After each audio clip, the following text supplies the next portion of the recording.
You may have thought it happened a while ago, but it was made official today as Ronaldinho retires. What? From professional football. What a player he was. So, of course, winning the Ballon d'Or in 2005. A key figure in 2002 when Brazil won the World Cup. Twice FIFA World Player of the Year, won the Champions League, won the Copa Live, won the Serie A as well. He was special. Yes, he was. And nobody can deny the fact that not only was he special on the field, he was also special off the field. Yep. He enjoyed himself and he enjoyed his career. Some people think, well, what might have been if he hadn't partied as much as he did? Perhaps partying was very much of what allowed him to express himself in the field the way he did. He was fun.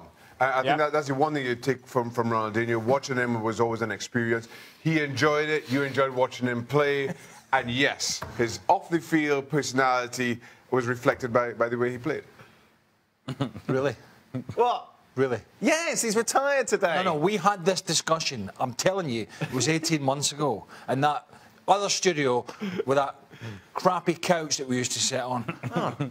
Well, what's that got to do with anything? Well, he retired. Well, he's retired now. It's official. Wait, he retired 18 months ago. Whenever it was, I need to check the tape. How come he came back and now he's retired again? That's it. He's done. He's retired. Oh, good. Well done. I like how you link his retirement to the couch. That's it. The couch is also retired. Well, hopefully. We won't be talking about the couch again. I don't know. You brought it up. You were the one who brought it up. Don't ask me. Yeah. Don't ask you about Ronaldinho. No, I mean, we did about death 18 months ago. Well, and he's back, now he's retired again. Wish him luck. Best of luck, Ronald. Everton spent a lot of money in the summer, but apparently it wasn't enough because suggestions in the UK is that Theo Walcott to Goodison is almost a done deal. Of course, a young man who had so much potential when he joined Arsenal from Southampton has never really fulfilled it. Could this be the step in which he needs to get up a level? Well, it's a guessing game, but I think what we do know is if he plays consistently, he's better than what Everton has. And the other side of the coin is, this is the guy that just needs to get away from Arsenal because he's trousered an awful lot of money in new contracts for, let's be honest, in recent years, not doing a lot. So he needs to move, and Sam Allardyce needs the players. Yep. Is it good for Everton? I think so. He brings pace, which they can, if utilised properly, gives them a different weapon. I still don't think Theo Walcott is any good through the middle. If Sam Allardyce uses him correctly, yes, it's a benefit. 28 years old is Theo Walcott nowadays. He's no longer a kid. It's no longer about potentials. Now it has to become a reality. He needs a change. He needs this moment to become what people have expected him to become. The time is now. History was made in England in the Leicester game where a goal was given offside. VAR, though, overturned it. It's never happened before. Leicester going on to beat Fleetwood. Of course, VAR expected to be introduced in the Premier League next year. Already this campaign, though, used in the Bundesliga. However, the players don't seem to like it. According to a kicker survey, when asked whether or not it should be eliminated, 47% said yeah, 42% said nine, and 11 said they don't know. Raf, why don't they like it? What's wrong with it? What is don't know in German, I'm wondering. But, I wonder who could tell us that. But the reason why they don't like it, I think, is because the way it's been implemented. It's not that it doesn't get the right decisions, because it does. You look at the numbers, you look at the amount of time it's been used, and more often than not, they get it right. And of course, serious miscarriages of football justice have been averted. But at what price? The flow of the game has been disrupted too many times. Too many times players have celebrated, the crowd is celebrating. Suddenly, a minute later, someone has found something in the build-up 200 seconds before, goal disallowed. No communication between VAR and the referee that's transparent. You don't know what they're talking about. You don't know why they're making a decision. You don't know why VAR sometimes doesn't get involved. And the spectacle of a referee second-guessing himself, using the monitor quite frequently, far too frequently, to actually look at decisions. So he blows for the penalty, then goes over, then looks at it again, then comes back, thinks, okay, I'm going to let it stand. On another occasion, he takes it back. So it's not that the idea is being rejected. It's the way it's been done. And I think a lot of teething problems that weren't anticipated and a lot of technological issues. For example, we still don't have calibrated offside lines. So one of the more simplest things that should have been sorted out, because of a technological glitch in the Bundesliga, we haven't seen that. And then we're left with all the subjective decisions and stuff not being implemented properly. It sounds like you're part of the 47%. No, I'm actually for it. But I'm no longer supporting it unless they get the implementation right. I mean, it's been such a mess, and they changed their own sort of rules of engagement a couple of times, saying the referee should go over when he's not sure, to saying, no, he should definitely not go over to when he's not sure, to saying he should use it really sparsely. And, you know, everyone's really confused, and it's taken away more than we've gained. And I think, in a way, what it's shown so far is that people rather live with the odd mistake than with a constant sort of disruption and losing sort of the immediacy of a goal and of a penalty. It's been more painful than anticipated. It's a euphoria aspect. It's like Ali when playing up front, scoring a goal, and runs away. That doesn't happen often. For 3 or 4 seconds or whatever it is, he's thinking, is that going to be chopped off? On the other side of the coin, ball gets played through, referee's assistant flag goes up for offside. 3 or 4 defenders switch off because the flag's gone up. Guy sticks it in the net when a defender may have been able to get back in and made a challenge. They review it and actually it was onside. So there are lots of different facets that are going to be frustrating. This is it. The big complaint in England today from those who were disappointed with the performance of VAR was it took a minute 44. I thought it was a minute 9. I mean, minute 44 is what I read. It's an imperfect system. Well, why bring it up? Well, I read it was a minute 9. Okay. You've just argued that for 35 seconds. It's an imperfect system, and to say that there were teething problems that people didn't anticipate, I'm not sure how or why you don't anticipate teething problems with a new technology like this. And to put things in perspective, the Dutch are the ones who ran the trials, who were the leaders in putting this on the IFAB table to You're on the IFAB board. For I'm one of the advisory panels. The Dutch don't use it in the Eredivisie. The Dutch use it in their cup games. But all of a sudden, the Bundesliga, Serie A, race to the forefront to have this implemented, which I don't understand. Work these systems out. Let some of the smaller leagues experiment. Let them figure out the protocols, what needs to be better. And then you have it with these bigger leagues. I don't understand why the Bundesliga wouldn't think that there'd be these issues. As a player, Ali, Craig brought it up, you score, there's the euphoria of scoring, and then obviously it's being checked, it might be overturned. 1 minute 44, you're right. We got there in the end. I apologise, I've had some duff information. Told you I'd find it. You know, does it take it away? Would you prefer to be able to enjoy a goal more, however there may be more errors? Well, I go back to something that Raf just said there, that teams feel like they're willing to live with a mistake, the odd mistake here and there, rather than the stoppages and the implementation issues that they're having. That's all fine and well until that odd mistake affects you personally and affects your team. And at that point, you're going to be yelling, hold on a second, we want VAR. We want this to be looked at. The truth is that you want the call to be right. You want the call to be right. And however that gets implemented, that's the issue. The way that the system is administered, that's where we have to get to. Yeah. The better we get with that, then the better that the players are going to be willing to say, you know what, this is part of the game now. This is part of our reality, and we're getting the calls right. In the end, I think players can live with that. As I mentioned before, Pierre-Emerick Aubameyang, heavily linked. So some people saying that it's pretty much a done deal for a move to Arsenal. What can you tell us the latest on this? It's definitely not a done deal because Dortmund are yet to get a firm offer on the table. They understand that there's interest. The players very clearly interested. Dortmund are very close to the point where they feel it's going to be very hard for Aubameyang to be reintegrated into the squad after misbehaving a little bit. Having said all that, there's been a talk between him and Peter Stöger. They seem to have agreed that he's not going to do anything silly for the next few days. Also, I think in recognition that the Arsenal offer, hasn't come in and might never materialise, because who knows? If Arsenal get Mkhitaryan, if Arsenal get Malcolm, maybe they don't need Aubameyang. So I think at the moment it's a waiting game. Dortmund are seeing what Arsenal will do, and I think they're in two minds, because on the one hand it's a great opportunity to cash in on a player that they're a little bit tired of. On the other hand, mid-January is the worst time to be looking for another centre forward. So even with 60 million euros, what are Dortmund going to do with it? So I think at the moment, I would say this is more unlikely to go through than likely, simply because where Dortmund are in this. How likely is it that he'd be a success at Arsenal, Raf? I think this guy would be a success in most teams. I mean, I'm a big fan. I've been singing his praises on the show for a long time. There are problems with punctuality, with ill discipline, but on the pitch, he always delivers. I mean, the record of his goals speak for themselves. If you are pushing Lewandowski and sometimes doing better than him in the goal-scoring charts with a worse squad, you must be doing something right. It's not perhaps his greatest season, but then it goes for most of the Dortmund players.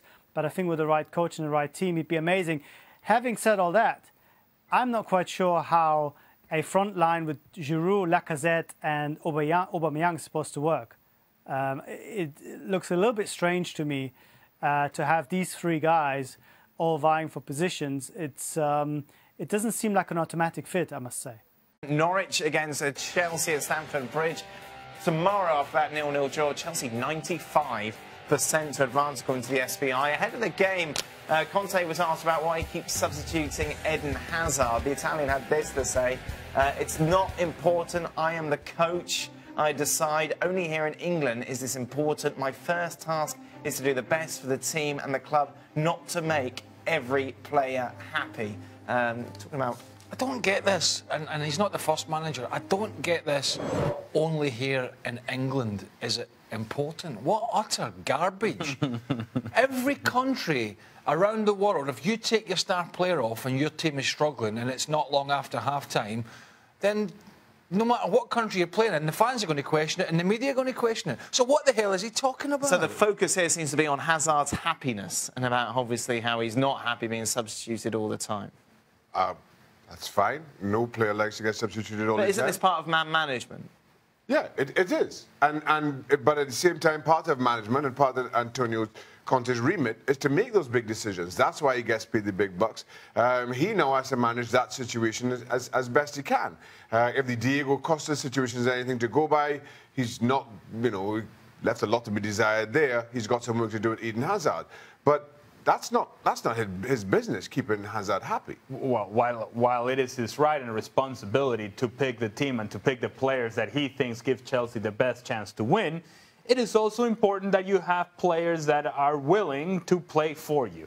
And so, while it is not his responsibility to keep Eden Hazard happy, it is much better if you have a happy locker room than if you don't. If you have a locker room filled with players that are going to go on the field willing to do the job that you ask them to do because they have not necessarily a friendly relationship with you, but at the very least have the respect of the manager. That, I think, is important. But I would suggest, from Conte's perspective, whether he's going to be at Chelsea 5 months or 18 months, and it seems to be it would be the former, that when your star striker's having a stinker, keeping your star player in check and happy would be a key to solving the situation of a lack of goals. If you're not going to sign Alexis Sanchez in the transfer window, and it doesn't look likely, then you need to make sure Hazard is a happy camper, because Alvaro Morata is falling over his own feet at the moment, and he doesn't fancy Batshuayi. Welcome to Extra Time. Shaka Hislop is indeed back, ladies and gentlemen, from his commercial shoots. Reluctantly.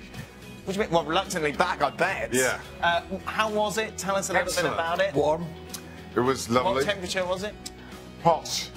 Very hot. You were the only person in this commercial. Yes. How many people? What was the team?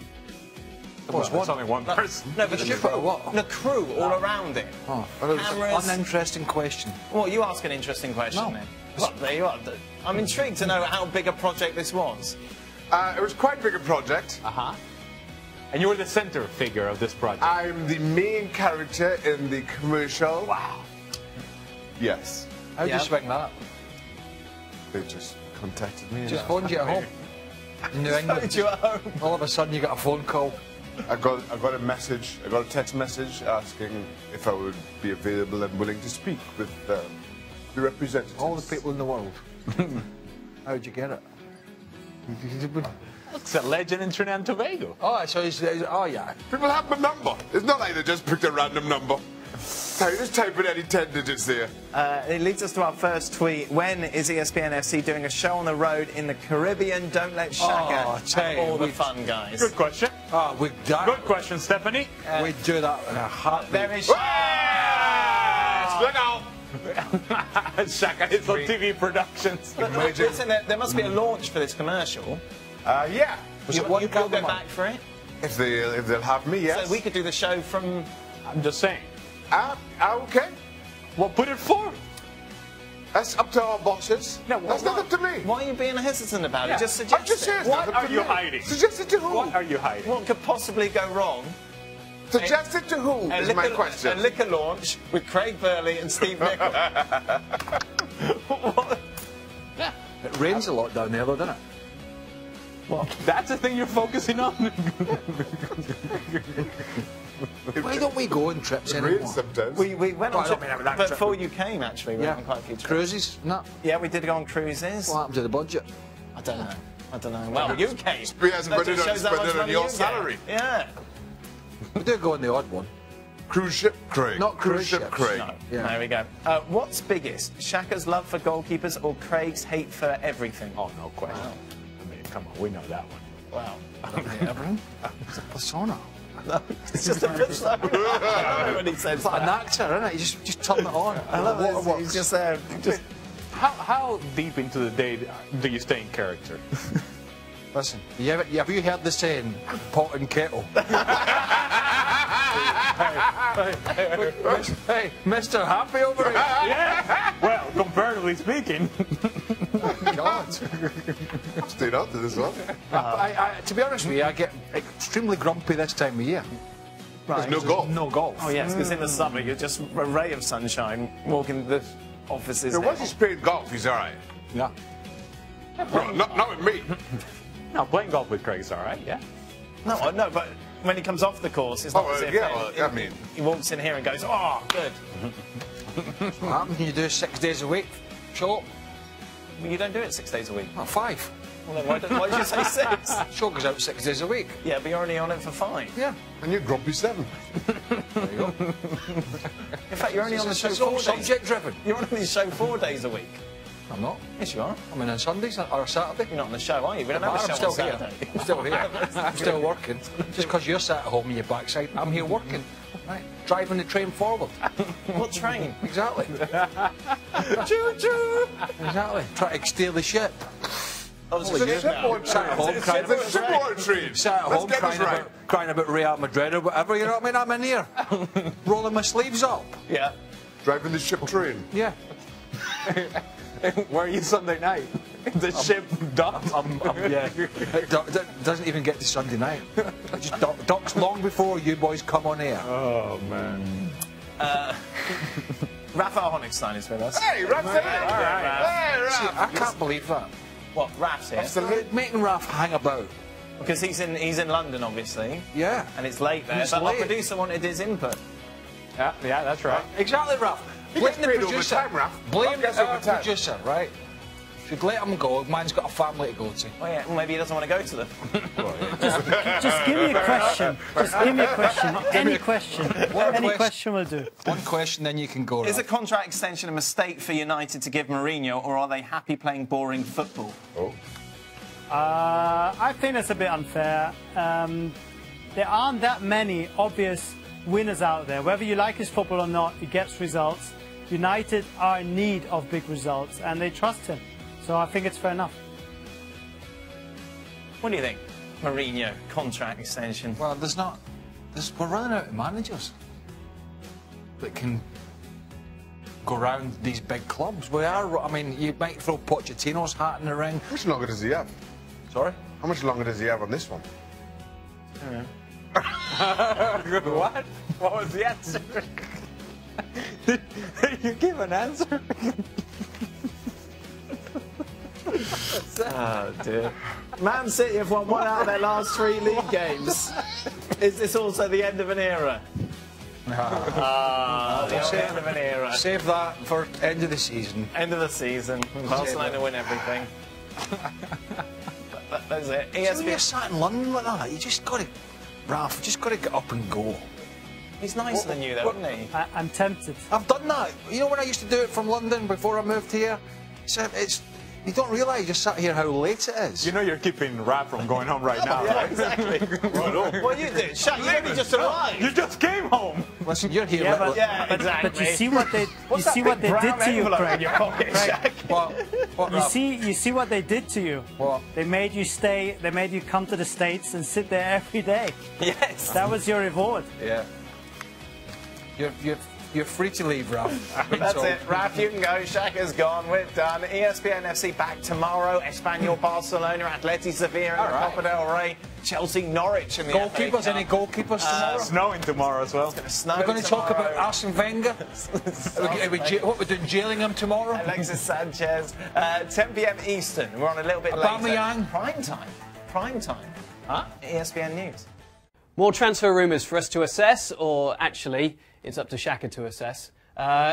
Give us your hit and miss on these, Shaka. We've got Raja Nainggolan potentially weighing up a move to the Chinese Super League. Oh! I'm going to put that down as a miss for very selfish reasons. I understand it's a lot of money, and I'd be tempted as well. But I'd love to see Nainggolan stay in Europe, play in one of the big leagues. I don't feel there are many better box-to-box midfielders in world football. Don't go out to China, not just yet. Put the contract on ice. That'll please me anyway. They're talking about £10 million a year, and possibly he doesn't have to do it till the summer. Still a miss? It might be a hit for him. I'll miss him. So I'm making a call here. I'm putting it down as a miss. All right, Johnny Evans, will you miss him from West Brom? Alan Pardew said he could well go. Well, you understand, this has been rumoured for quite some time. City just feel they need some kind of competition in centre halves. Johnny Evans has been very good at West Brom since his arrival there. I think Pep Guardiola could make him even better. I'll put that down as a hit. Okay. Alexis Sanchez to Chelsea. Yeah, and this is one, Chelsea, the late bidders or late entrants into this whole saga. I'm going to put this down as a miss just because I think he ends up in the Northwest, one of the two Manchester clubs. Don't get me wrong, I think he'd fit in without question at Chelsea, makes him a whole lot better. I just feel his future lies in the Northwest. Okay, if he does go to Manchester United and if Mkhitaryan goes to Arsenal, would Mata still be in a position to be leaving United even though he wants to stay? You know, I think Mata stays at United, so I'm going to put that down as a miss, I guess, as I don't agree with the statement. I just feel Mata is one of those talents, one of those creative players that Manchester United need. And I know he and Jose Mourinho have a little bit of history dating back to their time together at Chelsea. But he has featured. I'd keep him without question. Again, this is my decision. I'm keeping him at Old Trafford. He's got an option to stay there, actually, or United have an option to keep him. He has been able to negotiate to leave in the summer if he wants to at the moment with that unsigned. Benteke to Chelsea. He's got one goal so far this season, Christian Benteke, but do Chelsea still need a striker? Is he the man? Well, Chelsea probably need a backup striker. I think the amazing thing going on at Stamford Bridge is how little playing time Batshuayi has been getting. Morata has been up and down, and we've spoken about him over recent weeks. But the Joes just don't have somebody who's going to come in and at least fill that void or give them something else. Just somebody that they can call on, even for some of the cup competitions, which I know they're out of, but may want to call on. Maybe Benteke fills that void. I'm still going to put that down as a miss because I want somebody to come in and challenge my number one a bit more than Benteke's numbers would suggest. Still think Morata would be Chelsea's long-term number one. I don't think Benteke challenges him enough, despite the fact that, yes, they do need somebody to come in as a number two. I'm going to leave that as a miss. Yeah, it might be an expensive option for what they want from him. OK, well, that's Shaka's verdict, and only Johnny Evans appears to be moving at the moment. Possibly to Manchester City, possibly to Arsenal. We'll see what happens with all of these as well.